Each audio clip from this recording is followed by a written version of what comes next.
Hello everyone, this Chaitanya. Welcome to state swag logs. ఎలా ఉన్నారు? Everything ಚೆನ್ನಾಗಿ ಇದೆಯಾ? సుఖమానో కైసే హౌ బై వేరే టాపిక్ ఏంటి అంటే, ఒక టాపిక్కి వెళ్ళే ముందు thanks for everyone for encouraging like this. మీరు ఇలా ఎంకరేజ్ చేస్తుంటే నేను మరింత కొత్త ఉత్సాహంతో కొత్త టాపిక్స్ తీసుకొచ్చి ముందు షార్ట్ అండ్ క్రిస్ప్గా ప్రెజెంట్ చేస్తాను. నాకు ఫేవర్ చేయాలనుకుంటే సబ్స్క్రైబ్ చేయండి, ఇంకా ఫేవర్ చేయాలంటే ఒక లైక్ షేర్ ప్లీజ్ అబ్బా. ఓకే, టాపిక్లోకి వెళ్ళిపోదామా?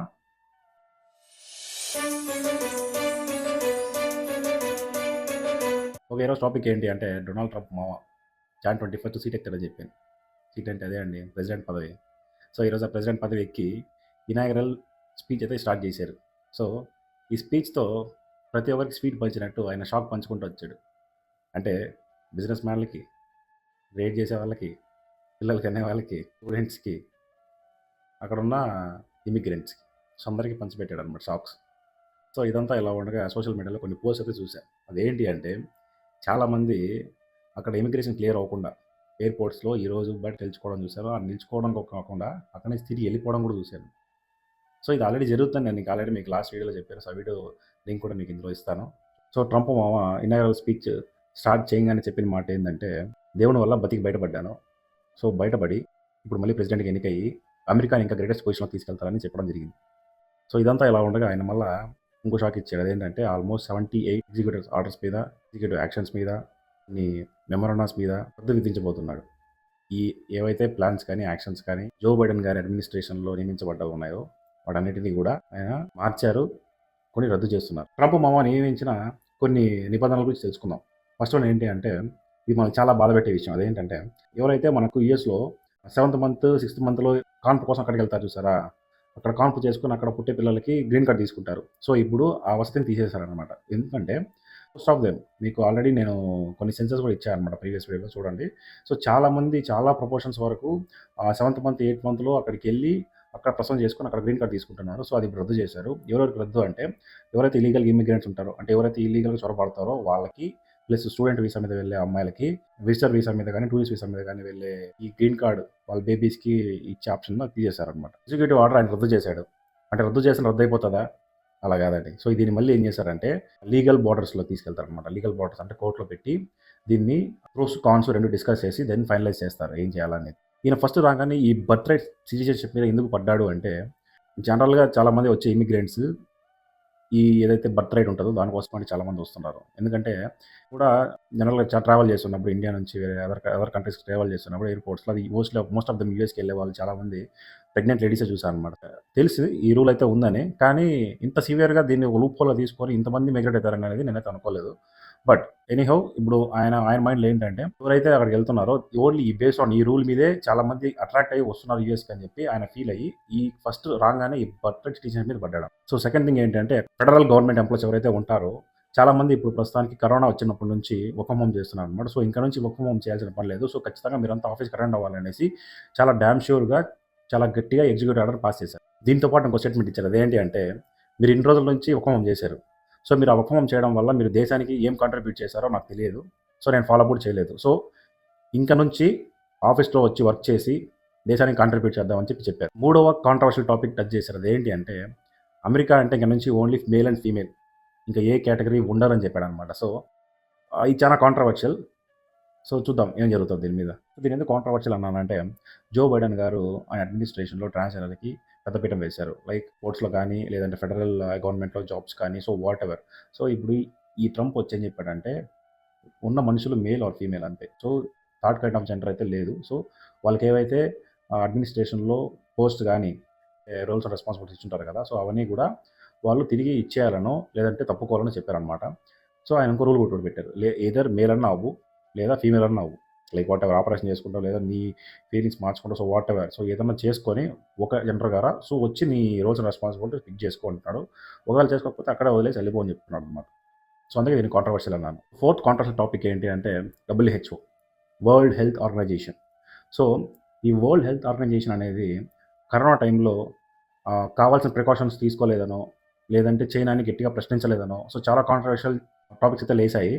సో అందులో అమెరికా కూడా కొన్ని క్వశ్చన్స్ షూట్ చేసి దానికి బదులు సరిగ్గా రాలేదని ట్రంప్ అప్పుడే గొడవ వేసుకున్నారు. సో అప్పుడు వేసుకున్న గొడవకి ఇప్పుడేం చేశారంటే డబ్ల్యూహెచ్ఓ నుంచి మేము యూఎస్ని విత్డ్రా చేసుకుంటామని ఒక ఎగ్జిక్యూటివ్ ఆర్డర్ పాస్ చేశారు. సో ఇది చాలా పెద్ద డెసిషన్. ఎందుకంటే ఇక్కడ డబ్ల్యూహెచ్ఓ పైన డిపెండ్ అయ్యి చాలా కంట్రీస్ ఉన్నాయన్నమాట. లైక్ మన ఆఫ్రికాలో ఆల్మోస్ట్ 70-80% కంట్రీస్ ఈ డబ్ల్యూహెచ్ఓ నుంచి వచ్చే ఫండ్స్ మీద డిపెండెంట్ అనమాట. అంటే ఇక్కడ ఈ డబ్ల్యూహెచ్ఓ ఫండ్స్ ఒకటి ఫ్రమ్ ట్యాక్స్ డిపార్ట్మెంట్ నుంచి కాంట్రిబ్యూట్ చేయబడుతుంది. అట్ ది సేమ్ టైం ఇంకా రిమైనింగ్ హాఫ్ వచ్చి మన బిల్ గేట్స్ ఉన్నారు కదా, సో ఆయన ట్రస్ట్ నుంచి కాంట్రిబ్యూట్ చేయబడుతుంది. సో ఇంకా నుంచి ఈ డబ్ల్యూహెచ్ఓ ఏదైతే ఫండ్స్ ట్రాన్స్ఫర్ చేస్తుందో ఆ name of help or support for the health, ఇంకా నుంచి ఆ కంట్రీస్కి అయితే ఈ సపోర్ట్ అయితే ఉండదని చెప్పాడు.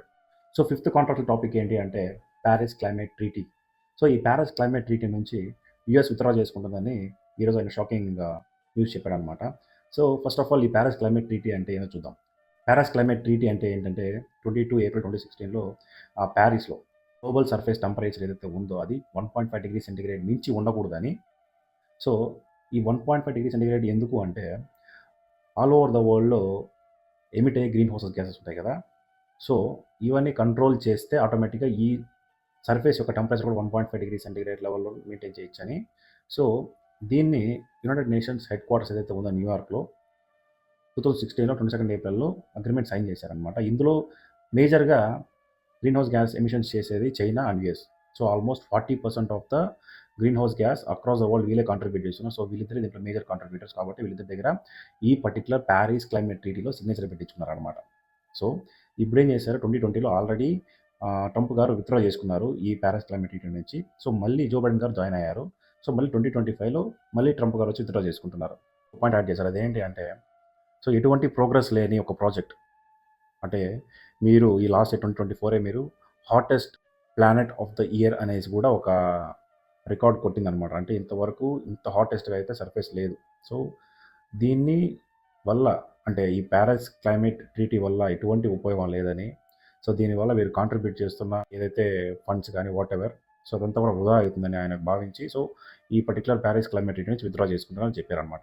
సో ఓన్లీ ఫెడరల్ గవర్నమెంట్ జాబ్స్లోనే కాదు, ఈవెన్ స్పోర్ట్స్లో ఏదైతే వీళ్ళు ఒలింపిక్స్ కానీ ఏదైనా నేషనల్ లెవెల్ ఇంటర్నేషనల్ లెవెల్ స్పోర్ట్స్కి వెళ్ళినప్పుడు కూడా ఈ ట్రాన్స్జెండర్స్ పార్టిసిపేట్ చేస్తే సో వాళ్ళు గెలిచినా కూడా గెలిచిన క్రెడిబిలిటీ కంట్రీకి రాదని కూడా ఆయన ఒక కాంట్రవర్షియల్ పాయింట్ అయితే మెన్షన్ చేశారు. సో సిక్స్త్ కాంట్రవర్షియల్ టాపిక్ ఏంటి అంటే regulations freeze. So regulations freeze అంటే ఏంటి అంటే ఏదైతే మనకు ఏరియాస్లో ఉన్న బ్యూరోక్రాట్స్ ఉంటారు కదా, సో వాళ్ళు ఎటువంటి రెగ్యులేషన్స్ పాస్ చేయకూడదు. సో ఏ రెగ్యులేషన్స్ పాస్ చేయకుండా అన్ని ఫ్రీజ్లో పెట్టాలి. అంటే అన్లెస్ ఈయన పాస్ చేసిన ఎగ్జిక్యూటివ్ ఆర్డర్స్ అన్నీ పాస్ అయ్యేంత వరకు ఆర్ ఎగ్జిక్యూట్ అయ్యేంత వరకు. అంటే ఈయన జస్ట్ ఎగ్జిక్యూటివ్ ఆర్డర్స్ పాస్ చేసేంత వరకే లేదు, ఈయన దాన్ని ఎగ్జిక్యూట్ చేసి దాని వచ్చే రిజల్ట్ కూడా కంప్లీట్ చూసేంత వరకు నిద్రపోయేట్టుగా లేదు. సెవెంత్ కాంట్రవర్షియల్ టాపిక్ ఏంటి అంటే సో జో బైడెన్ గవర్నమెంట్లో ఏదైతే ట్యాక్స్లు పెంచారో on different sectors, so sectors అని చెప్తాను. సో గ్యాస్ లేదు, సో గ్యాస్ లైన్ పైన 51% పెరిగిందని చెప్తున్నారు ట్యాక్సెస్, అండ్ ఎలక్ట్రిసిటీ పైన 32% పెరిగిందని చెప్తున్నారు, ఎయిర్ ఫేర్ పైన 23% పెరిగిందని చెప్తున్నారు, గ్రాసరీస్ పైన 22% పెరిగిందని చెప్తున్నారు, అండ్ రెంట్ పైన 22% పెరిగిందని చెప్తున్నారు, ఎగ్స్ 47% పెరిగిందని చెప్తున్నారు, కార్ ఇన్సూరెన్స్ 54% పెరిగిందని చెప్తున్నారు, నెక్స్ట్ ఏదైనా ఫుడ్ ఉంటాయి కదా ప్యాకెట్ ఫుడ్స్ అవి వచ్చి 66% పెరిగిందని చెప్తున్నారు. సో అన్ని ట్యాక్సెస్ కూడా 20.2% అన్నీ అగ్రిగేట్ చేస్తే 20.2% ట్యాక్సెస్ పెంచారు. సో ఇది ట్యాక్సులు పెంచడానికి కారణాలు ఏంటి?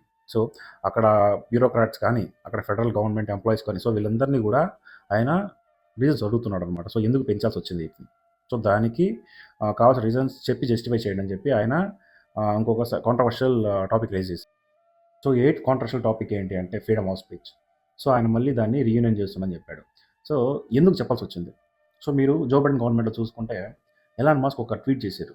So free speech is difficult అనేసి, అంటే ఎవరైతే ఎలైట్ గ్రూప్స్ మీద అంటే పెద్ద పెద్ద పొలిటీషియన్స్ మీద కానీ లేకపోతే ఏదైనా పెద్ద పెద్ద కార్పొరేట్ కంపెనీస్ మీద కానీ ఎవరన్నా లైక్ జర్నలిస్ట్ కానీ లేకపోతే ఈవెన్ కామన్ మ్యాన్ కానీ ఎవరైనా కూడా వాళ్ళ తప్పుని తప్పు అని చూపిస్తే ఇలా ఎదురు చెప్పకూడదు అనేసి ఆ ఫ్రీడమ్ ఆఫ్ స్పీచ్ని డిఫరెంట్గా ట్రీట్ చేసింది జో బైడెన్ గవర్నమెంట్. అంటే ఆ ఎలైట్ గ్రూప్స్కి ఎదురు చెప్పకుండా ఆపడానికి ఈ ఫ్రీడమ్ ఆఫ్ స్పీచ్ని రద్దు చేసింది అనమాట. సో ఇప్పుడు దానికి ఏం చేశారంటే ఈ ఫాక్స్ ఛానల్స్ అంటే ఎవరైతే జర్నలిస్ట్ ఈ ఎలైట్ గ్రూప్స్ మీద కౌంటర్ అటాక్ చేశారో సో వాళ్ళందరూ ఏం చేశారంటే ఎక్స్ అనే ఒక ప్లాట్ఫామ్ ఏదైతే ఎలాన్ మస్క్ మన ట్విట్టర్ని ఎక్స్ని కన్వర్ట్ చేశారు, సో ఆ ప్లాట్ఫామ్లోకి వెళ్ళి ఆర్గ్యుమెంట్స్ ఉంటే అవన్నీ ఆర్గనైజ్ చేసుకోవడం అని చెప్పి ఆయన ఇన్విటేషన్ అయితే ఇచ్చారు. సో అందుకే డొనాల్డ్ ట్రంప్ గారు మళ్ళీ ఫ్రీడమ్ ఆఫ్ స్పీచ్ రీస్టోర్ చేశారు.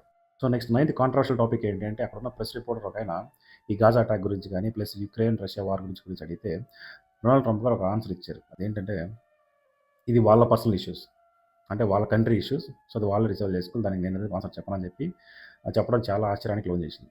పాయింట్ ఏంటి అంటే ఇది కొంచెం బెటర్, ఎందుకంటే ఎవరైతే అక్కడ డ్రగ్స్ తీసుకుంటారో, ఎక్కడైతే వీళ్ళు మత్తులో మునిగిలేస్తారో, సో వీళ్ళందరినీ కూడా టెర్రరిస్ట్‌గా గుర్తించబడుతుందని చెప్పి ఒక మంచి పాయింట్ రైజ్ చేశారనమాట. సో దీని నుంచైనా ఈ గంజా గాని, లేకపోతే ఈ డ్రగ్స్ అన్నీ కూడా కంట్రోల్ అయితాయని చూద్దాం.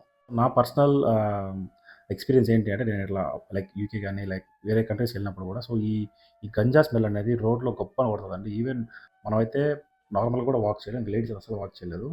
సో దానికి అలవాటు అయిపోవాలి. ఖచ్చితంగా మనం అక్కడ బతకాలంటే ఖచ్చితంగా అలవాటు చేసుకోవాల్సిన పరిస్థితి. అంటే తాగడం కాదు, పీల్చడం. సో నాకు తెలిసినంత వరకు passive smoking is more dangerous than active smoking. So ఇదైతే నాకు కాంట్రవర్షియల్ అనిపించట్లేదు. చాలా బెస్ట్ పాయింట్ రైజ్ చేసి డ్రగ్స్ తీసుకునేవాళ్ళు కాదండి. ఆ డ్రగ్స్‌ని సర్క్యులేట్ చేసేవాళ్ళు గానీ, ప్రొడ్యూస్ చేసేవాళ్ళు గానీ, లేకపోతే అమ్మేవాళ్ళు గానీ, సో ఎవరైనా ఈ పర్టిక్యులర్ డ్రగ్స్‌లోగా రిలేట్ అయ్యుంటే వాళ్ళందరినీ కూడా టెర్రరిస్ట్‌గా ట్రీట్ చేసి, ఆ టెర్రరిస్ట్‌కి పడే దండన అనేది వీళ్ళకి కూడా పడుతుందని, వీళ్ళకి పడే శిక్షలు కూడా చాలా క్రిటికల్‌గా ఉంటాయని కూడా చెప్పడం జరిగింది. సెవెంత్ పాయింట్ ఏంటి అంటే సదర్న్ బోర్డర్. సో ఈ సదర్న్ బార్డర్‌లో మీరు చాలా యూట్యూబ్ వీడియోస్ చూస్తుంటారు.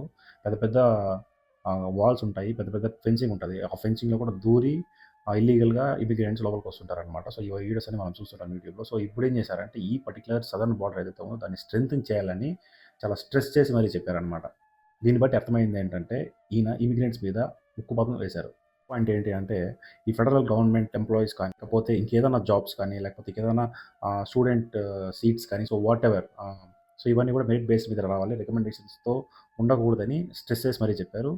సో ఇది చాలా బెస్ట్ పాయింట్. ఎందుకంటే మనం యూకే కానీ, యూఎస్ కానీ ఇక్కడ ఏ కంట్రీస్‌లో మీరు జాబ్స్ ట్రై చేయాలన్నా కూడా ఐ మీన్ నా పర్సనల్ ఎక్స్‌పీరియన్స్ చెప్తున్నా. సో మీకు ఖచ్చితంగా రెఫరెన్స్ ఉంటే you will get the job on my personal experience. మీరు ఎంత బాగా కోడ్ రాసినా, లేకపోతే మీరు ఎంత బాగా పర్ఫార్మ్ చేసినా లాస్ట్ రౌండ్‌కి వస్తదనమాట. హెచ్ఆర్ రాగానే సో ఇంకొక రోల్ వస్తే మీకు చెప్తాను. ఈ రోల్ అయితే ఆల్రెడీ ఇంకొక ఎంగేజ్ అయిపోయిందని చెప్పి సైడ్ అయిపోతారు. సో ఇదైతే చాలా మంచి పాయింట్. సో మెరిట్ బేస్డ్ మీద ఇవ్వడమే కరెక్ట్. సో 13థ్ కంట్రోవర్షియల్ పాయింట్ ఏంటి అంటే ఈ కరోనా టైంలో కానీ, లేకపోతే ఈ పాస్ట్ గవర్నమెంట్ జో బైడెన్ గవర్నమెంట్‌లో జరిగిన కొన్ని మెషిన్ యొక్క సీక్రెట్స్ అన్నీ బయటపడ్డాయన్నమాట. సో ఇలాంటివన్నీ బయటపడడానికి కారణాలు ఏంటి? సో దాన్ని వెలికి తీస్తానని చెప్పి ఫెడరల్ గవర్నమెంట్ ఎంప్లాయీస్ కానీ, లేకపోతే పోలీస్ డిపార్ట్మెంట్ కానీ వీళ్ళందరికీ చెప్పడం జరిగింది. సో నెక్స్ట్ కంట్రోవర్షియల్ టాపిక్ ఏంటి అంటే టిక్‌టాక్ అండి. సో ఈ టిక్‌టాక్ బ్యాన్‌ని నెక్స్ట్ 90 డేస్ వరకు లైక్ ఇంకా పర్టిక్యులర్‌గా చెప్పలేదు. కానీ మాక్సిమం 90 డేస్ వరకు పోస్ట్‌పోన్ చేశారని కూడా చెప్పాడు. కాంట్రోవర్షియల్ టాపిక్ ఏంటి అంటే ఒక స్టేట్మెంట్ పాస్ చేశారు. మగవాళ్ళు మగవాళ్ళ పనులు చేయాలి. ఆడవాళ్ళు ఆడవాళ్ళ పనులు చేయాలి. ఈ పాయింట్ ఎందుకన్నారు అంటే రీసెంట్‌గా రెజ్లింగ్ గేమ్‌లో ఒక అబ్బాయి, బయాలజికల్‌గా అబ్బాయి, మెంటల్‌గా అమ్మాయి. సో ఇతనేం చేశాడంటే వుమెన్ రెజ్లింగ్ మ్యాచ్‌లో ఎళ్లి గెలిచాడు.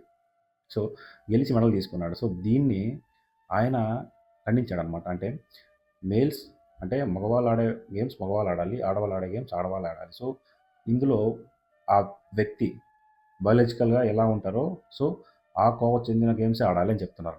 ఏంటి అంటే మనకు హంటర్ బైడెన్ అంటే ఈ జో బైడెన్ గారి రిలేటివ్ ఎవరైతే ఉన్నారో ఈయన ల్యాప్‌టాప్‌లో చాలా ఇల్లీగల్ మ్యాటర్స్ లైక్ ఉన్న ప్రాపర్టీస్ కానీ, లేదంటే అమ్మాయిల గురించి కానీ, లేదా చాలా ఇల్లీగల్ విషయాలైతే కొన్ని ఈవెన్ పార్న్ వీడియోస్ కానీ ఇలాంటివన్నీ కూడా బయటపడ్డాయని అప్పట్లో పెద్ద న్యూస్ అది. సో దాంట్లో ఆల్మోస్ట్ 51 ఇంటెలిజెన్స్ ఆఫీసర్ తప్పుడు కేసుగా పరిగణించి ఆ కేసులో నుంచి ఆయన బయటపడేశారు. సో ఇప్పుడు మళ్ళీ ఆ కేసుని వెలికి తీసి అందులో తప్పులు ఎవరైతే కవర్ చేశారో ఆ 51 అఫీషియల్స్‌ని మళ్ళీ రిమాండ్‌కి తీసుకొని విచారించాలని మళ్ళీ ఇంకొక పాయింట్ అయితే రైజ్ చేశారు. సో నెక్స్ట్ కాంట్రోవర్షియల్ టాపిక్ ఏంటి అంటే కెనడా పైన గానీ, బ్రెజిల్ పైన గానీ ఉన్న టారిఫ్ రేట్స్ 25% పెంచుతాం అని చెప్పాడనమాట. అంటే ఇది చెప్పడానికి రీజన్ ఏంటి అంటే వీళ్ళు ఈ కెనడా గానీ, మెక్సికో గానీ వీళ్ళు ఏదైతే వస్తువులు దేశం నుంచి యూఎస్‌కి ఎక్స్‌పోర్ట్ చేస్తున్నారు. At the same time America నుంచి ఏది ఇంపోర్ట్ చేసుకోవట్లేదు వాళ్ళ దేశంలోకి. అంటే ఈ ప్యాటర్న్‌లో యూఎస్‌కి ఏం లాభం? సో ఇక్కడ ఈ పర్టిక్యులర్ మెక్సికన్, ఈ కెనడా దేశాలు లాభపడుతున్నాయని ఆయన ఫీల్ అయ్యి సో టారిఫ్ రేట్స్ 20% పెంచారు. 25% కాకుండా ఇంకో 25% పెంచుతాను బేస్డ్ ఆన్ సర్కమ్‌స్టాన్సెస్. సో ఇప్పుడు పెంచి 25% చూసి సో రిమైనింగ్ 20% పెంచాలా లేదా అని తర్వాత అప్డేట్ చేశానని చెప్పారు. నెక్స్ట్ కాంట్రోవర్షియల్ టాపిక్ ఏంటి అంటే బ్రిక్స్. అంటే ఇందులో మన ఇండియా కూడా ఉంది. సో ఈ బ్రిక్స్ నేషన్స్ పైన టారిఫ్ రేట్స్ పెంచుతామని చెప్పి పర్టిక్యులర్‌గా స్ట్రెస్ చేసి మరీ చెప్పారు. దీనివల్ల ఖచ్చితంగా ఇండియాకైతే కొంత లెవెల్ వరకు ఇబ్బంది అయితే ఉంది. సో ఇదండి. ఒక్కరోజు వచ్చాడు ఈ మనిషి. ఈ ఒక్క రోజులోనే అందరికీ స్వీట్లు పంచినట్టు షాకులు పంచుకుంటూ వచ్చాడు. లైక్ ప్రతి సెక్టార్స్‌కి. ఎవరిని వదలలేదండి. అట్లా ఫెడరల్ గవర్నమెంట్ ఎంప్లాయీస్‌ని వదలలేదు. అట్లా ప్రీవియస్ గవర్నమెంట్‌ని వదలలేదు. అట్ ది సేమ్ టైమ్ అక్కడ నివసించే సివిలియన్స్ గానీ, ఇల్లీగల్ ఇమిగ్రెంట్స్ గానీ, ఒక స్టూడెంట్స్ కానీ, లేకపోతే టూరిస్ట్ వీసా గానీ, సో ఎవరిని అందరిని టచ్ చేశాడనమాట. సో, సో ఒక్క రోజుకే ఆయన షేక్ చేశాడు. సో ఇంక రిమైనింగ్ పాలన ఎలా ఉంటుందో చూడాలి. So anyhow hearty congratulations to Donald Trump and hearty welcome. ఈ వీడియో ముగిస్తూ సో ఇలాంటి వీడియోస్ మీ అకౌంట్‌కి రావాలనుకుంటే సబ్స్క్రైబ్ చేసుకోండి. ఇలాంటి పవర్ ప్యాక్ థింగ్స్ అన్నీ కూడా ఒక మినీ ప్యాక్ చేసి ముందుకు తీసుకొస్తాను. Till then stand for truth behind awake your voice. This is your Chaitanya signing off. Bye.